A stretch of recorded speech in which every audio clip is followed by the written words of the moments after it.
It's interesting. What do you make, I'm wondering, of that photograph in the Oval Office where you had all of these European leaders sitting right there in front of the president's desk?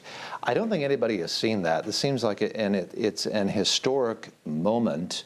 Could there be an historic peace agreement to follow, do you suppose, Ashley?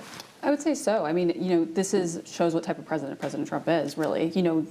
European leaders sitting in front of his desk, listening to him. Like you said, dialogue, it's so important. But even, keeping everything on the table. President Trump really didn't go back and say that, U.S. troops don't have to be in Ukraine. He's keeping all the options on the table, which I think is very important with diplomatic talks, personally. But just with complete, overall what's gone on, like you said, dialogue is so important. Putin coming to Alaska, coming to the United States to talk to the president, and the meeting halfway, really, on a lot of those areas. But even 2 days later, President Zelensky coming to the White House. It's really optics with President Trump, but at the same time, it's putting these other European leaders in a position where they need to talk. Interesting, interesting. We shall see. Meantime, the Department of Justice has launched an investigation into whether D.C. crime data was manipulated to make it appear that crime rates were falling.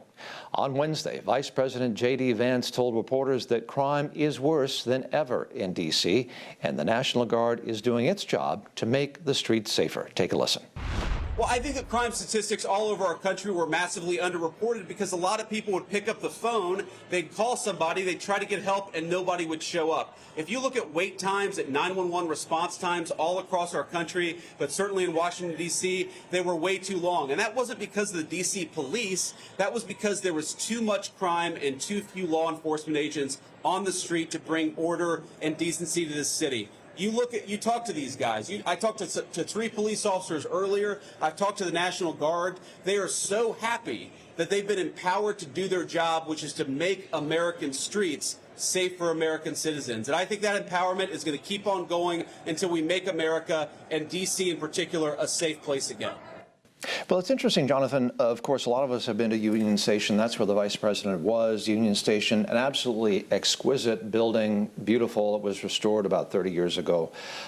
Just a jewel. But when you go there, it is infested with homeless people, people asking for money, people on drugs, people selling drugs.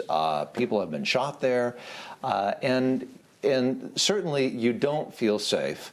And I think that's why the Vice President was there. He's trying to shine a light on what's going on here in Washington, D.C. The irony, of course, is you had all kinds of, presumably, D.C. residents shouting at him, and obviously very angry that he was there. What's happening? Well, it's a head scratcher on that point, for sure. But I think this is really a major scandal if it's in fact true what the Vice President's alleging there, and these statistics perhaps being incorrect. I mean, I think as we were just talking earlier, the lived experiences of most people that have spent time, or certainly those that have lived in the district in recent years, is far different than what these statistics, at least the top line, are showing.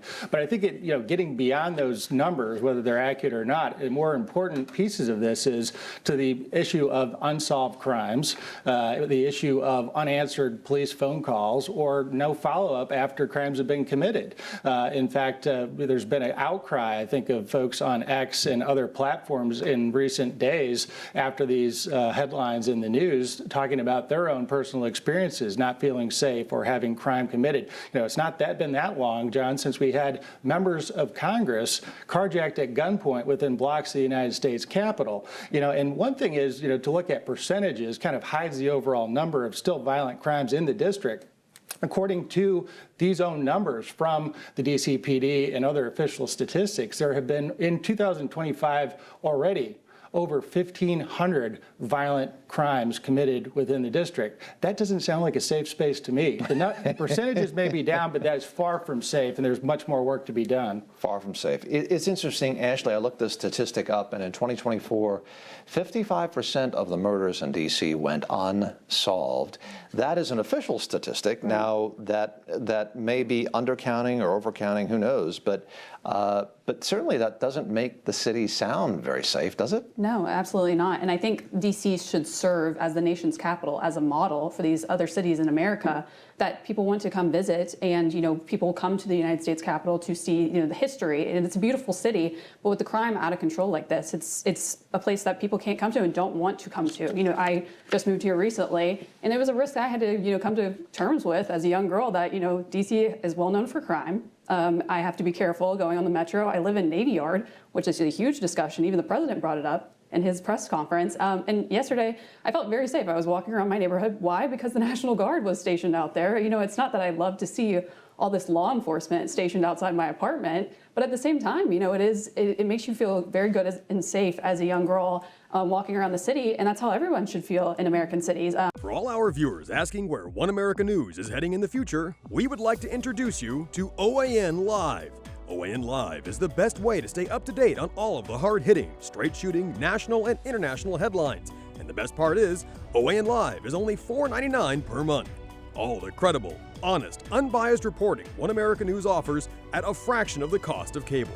Just go to OANN.com to easily sign up for OAN Live and stay informed.